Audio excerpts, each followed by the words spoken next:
Okay, good afternoon and namaste everybody. It's me, Bhim Regmi. Today we are going to discuss about the topic Karl Marx.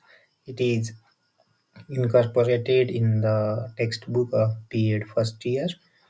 First of all, we discuss about the short biography of Karl Marx.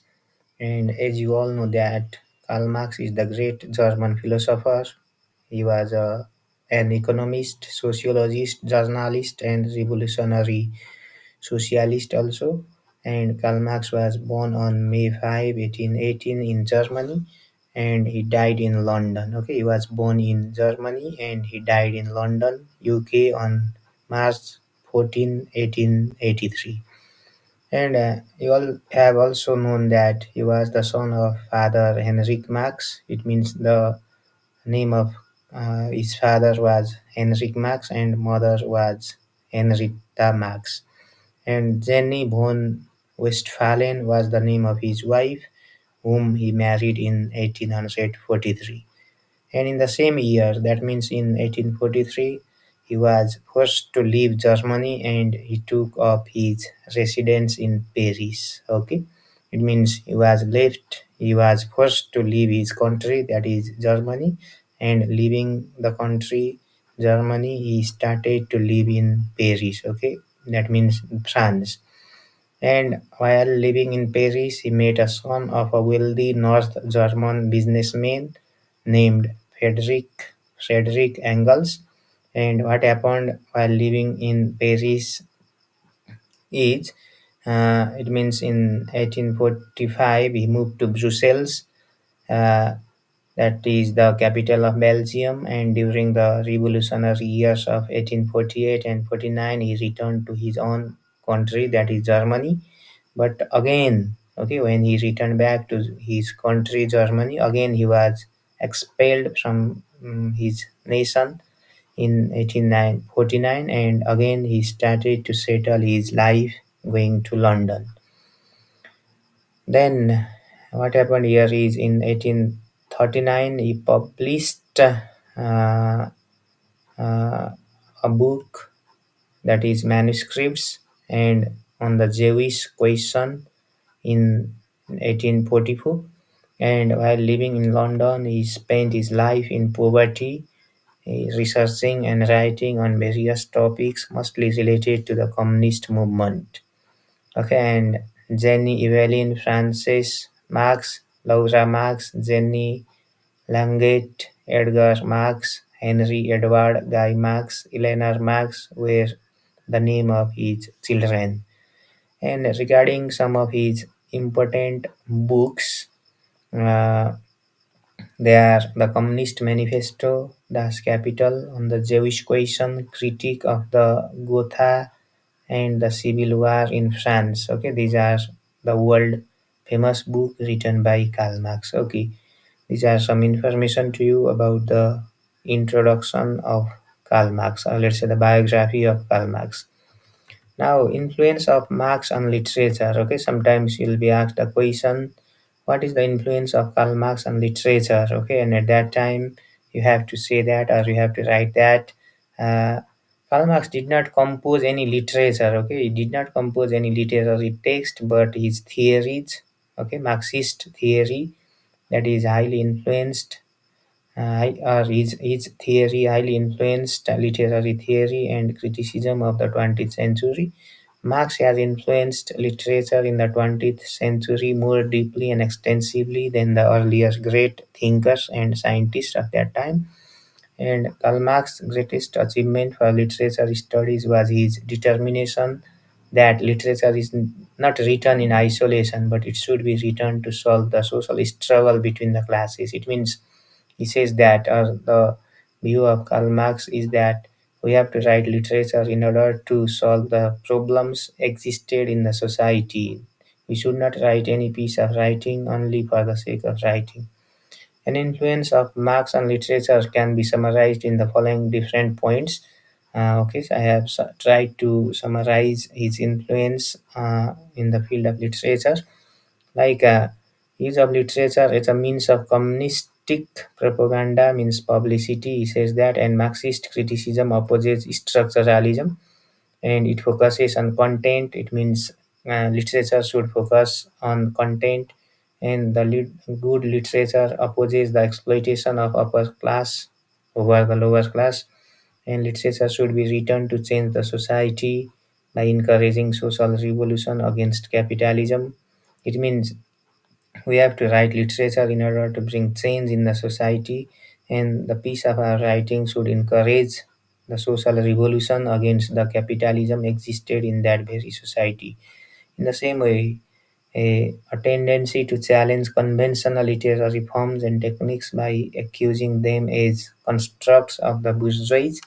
Okay, later we talk about the concept of bourgeoisie and proletariat, and reaction against Marxian ideology, which seems to encourage statism, is against the concept of the purity and freedom of the individual, and ab- abject materialism is against spiritualism and the higher value of life. Okay, these are the some influence of Karl Marx on literature, which have been summarized in these 7 points. Now, next topic, or let's say next subtopic, is view of Marx. Okay, what is the view of Marx then? And regarding this, we can say that Marx is most noted for his contribution to political economy and for his revolutionary political activities. Okay, he is mostly, or let's say widely, or well known for his contribution played in the field of political economy and for his revolutionary political activities. And he had different views on religion, philosophy, also politics, also as well as in the field of economics, also than other people of that time. And his earliest writings was basically a critique of religion, in which he primarily raised the issue of Jewish emancipation, that means freedom, and he claimed that emancipation is incomplete. Okay, freedom is incomplete if it consists only religious and political, and not a total human emancipation. It means emancipation does not mean only the religious and political freedom. Rather, it refers to the overall freedom of the people, total human emancipation. That is called the emancipation in real sense. And it means to say, for him, religion should be directed towards emancipation. Okay, we have to direct the religion for the sake of getting freedom of total human beings, not just one group of the religious people. Okay, this is the view of Karl Marx. So, what is the root cause of social alienation according to Karl Marx? Sometimes you will be asked the question in this way also. And regarding this, you can say that Marx's views on alienation also varied from his predecessors, it means ancestors, people before his time. And according to him, the root cause of the social alienation means isolation is the workers' lack of their own labor, and working class is isolated in the society. Okay, working class of the people which is living in the society, or which has been living in the society, is isolated in the society. Why? Because of the exploitation of the bourgeoisie. Okay, there are two classes in the society. One is the proletariat and next one is the bourgeoisie. Proletariat, they are the working class people, and bourgeoisie, they are the samanti varga of that society. And because of the exploitation of bourgeois, working class people is isolated in the society.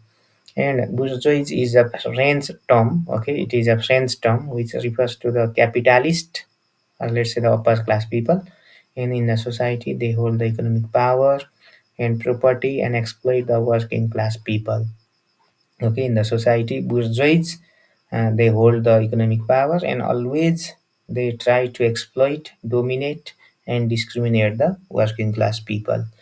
Okay, that is the root cause of social alienation according to Karl Marx.